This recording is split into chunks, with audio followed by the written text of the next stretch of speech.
ఏపీలో రాజకీయాలు శరవేగంగా మారుతున్నాయి. కూటమి ప్రభుత్వం అధికారంలోకి వచ్చి 50 రోజులవుతోంది. దీంతో పాలనాపరమైన నిర్ణయాలతో పాటు రాజకీయ అంశాలపై దృష్టి పెట్టింది కూటమి ప్రభుత్వం. ముఖ్యంగా శాసన మండలితో పాటు రాజ్యసభలో ఇప్పటికే వైసీపీకి ఆధిక్యత ఉంది. మరోవైపు స్థానిక సంస్థల్లో కూడా వైసీపీ ప్రాతినిధ్యం ఉంది.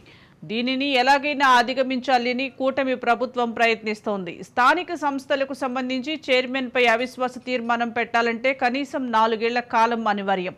అప్పట్లో దీనిపై జగన్ సర్కార్ చట్టం చేసింది.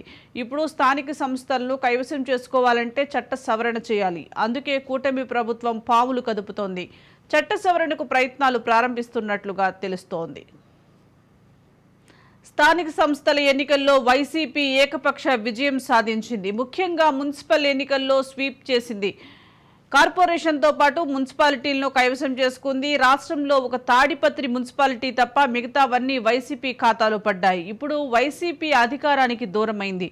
టీడీపీ కూటమి అధికారంలోకి వచ్చింది. దీంతో విశాఖ నగరపాలక సంస్థతో పాటు చాలా కార్పొరేషన్లలో కార్పొరేటర్లు టీడీపీతో పాటు జనసేనలో చేరారు. పుంగనూరు, చిత్తూరు వంటి చోట్ల కౌన్సిలర్లు సైతం పెద్ద ఎత్తున టీడీపీలో చేరారు.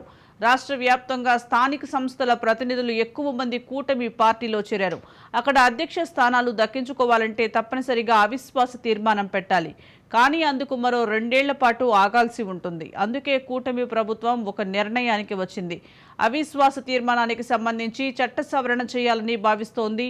అది జరిగితే రాష్ట్రంలోని చాలా వరకు మున్సిపాలిటీలు, నగరపాలక సంస్థలు, జిల్లా పరిషత్లు టీడీపీ చేతిలోకి వస్తాయి. మున్సిపల్ కార్పొరేషన్లకు సంబంధించి గ్రేటర్ విశాఖ టీడీపీ కూటమి వశమయ్యే అవకాశం ఉంది. ఇప్పటికే వైసీపీకి చెందిన 12 మంది కార్పొరేటర్లు టీడీపీ జనసేనలో చేరారు. 7 టీడీపీలో చేరగా మరో 5 జనసేనలో చేరారు. దీంతో కూటమి బలం పెరిగింది.